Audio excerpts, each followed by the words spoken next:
All right, fifth graders. Today we're going to be working on division with two-digit divisors. So sometimes you're going to run into situations where they want you to divide out a number by a two-digit divisor. And we can do either the traditional method or the partial quotient. Sometimes with two-digit divisors, it's actually easier to do the partial quotient method. It may get longer, but it might be easier for you to do it that way. If we look at the traditional method that we've been studying, and we look at this one, 21, we're going to take our 86 here and divide it into 21 equal parts. Or we have to think of how many equal groups of 21 can I fit into 86? Well, 21 is pretty close to 20. So I'm going to use estimation as a tool to help me because I know I can skip count by 20s, 20, 40, 60, 80. So I know I can probably fit 4 times in there. So if you're not sure what 21 times 4 is, you can always on the side, work out your multiplication. Oh, it's 84. Oh yeah, that will fit. So sometimes you might have to do a little math on the side here. So I know it's going to go in 4 equal times. And that's going to give me an answer of 84. So I'm going to subtract. I have 2, bring down my 2. 21 goes into 22, or 22 divided by 21. Well, it's going to work out 1 time. There's nothing left to bring down, so I'm going to have a remainder of 1. Now, if you'd rather do the partial quotient method, because maybe you were having trouble estimating or skip counting by 20s, you can look at it and say, well, I can go in 10 times because I know 10 groups of 21 is 210, and you can subtract that out. Oh, I can do another group of 10.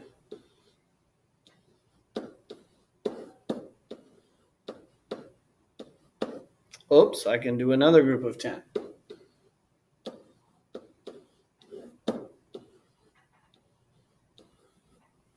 And I can do one more group of 10.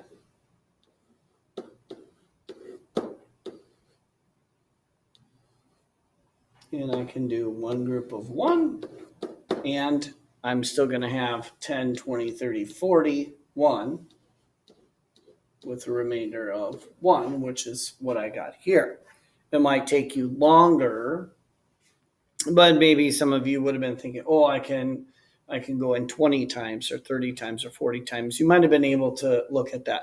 Just remember, the longer you make, the more you run the risk of making a silly subtraction error or computation error along there. So be careful with that. But either strategy will work for you. If you look at same math problem here, if I do the traditional method or the partial quotients method, still going to come up with the same answer. I look at 26 and 59 divided by 26. So I'm just going to look at the first 2 digits there. Well, I know this is pretty close to 25, and I know that 2 25s is 50, which is really close to 59, so it's probably going to go in 2 times.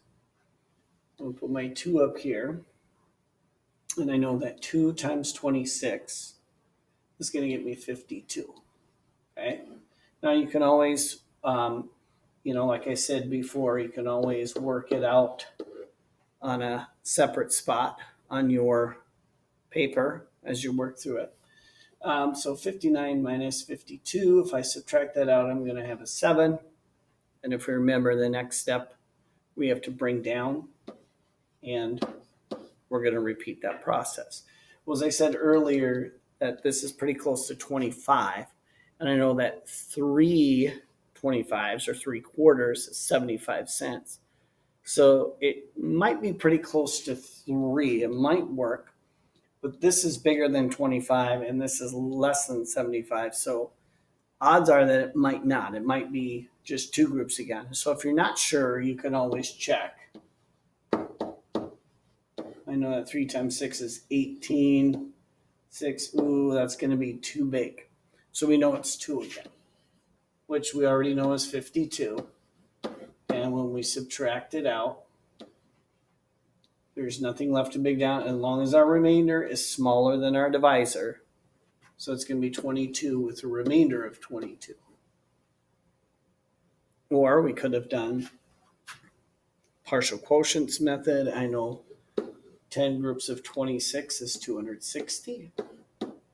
And subtract. I know that another 10 groups is 260.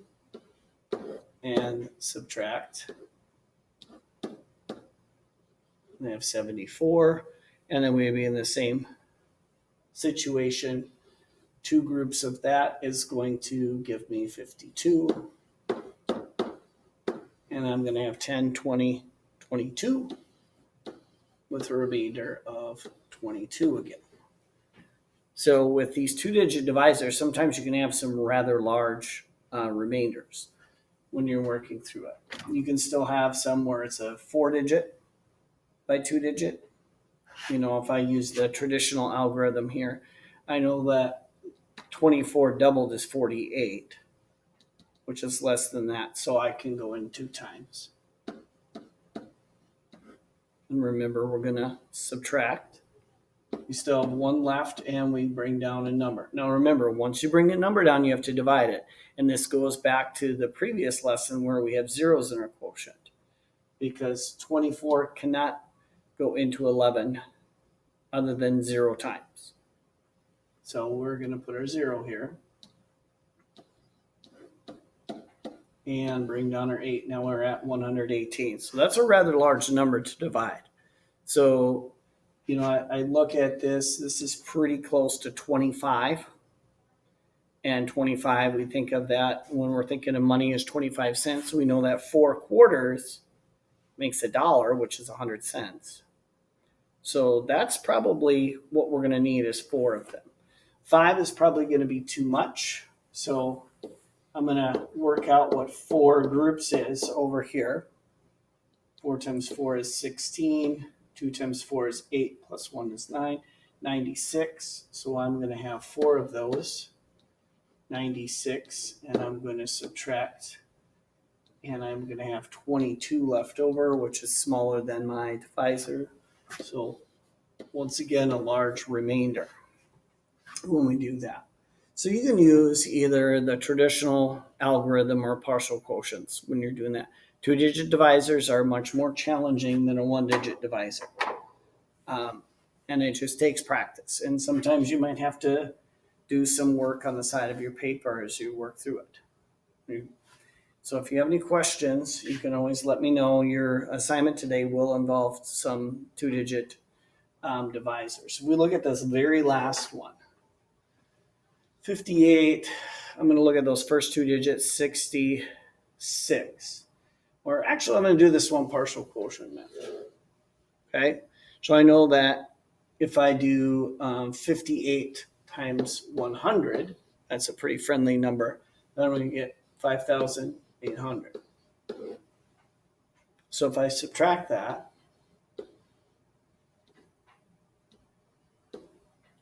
I'm going to have 883. And I have my 58, so I know that if I go 58 times 10, I'm going to have 580.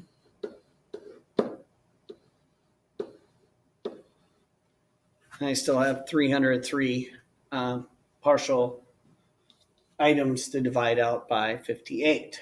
So now I'm getting to the point of, now what do I do?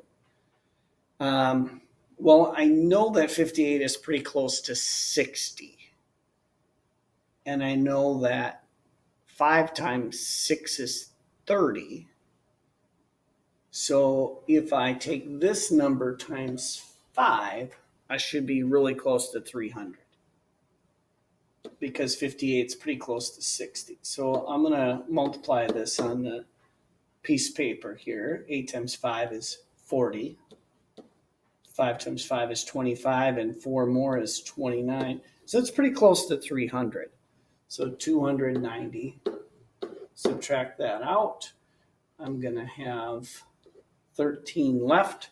That's smaller than my divisor. So my answer is 115 with a remainder of 13. So you can either do partial quotient or traditional, whatever you prefer. With two-digit divisors, if it's easier for do partial quotient, I say go with that. Once we start dividing decimals, this is the method that's going to work best, the traditional algorithm. But I want you to have success your first time working with two-digit divisors. So whichever strategy works best for you, that's the one I would go with. Okay.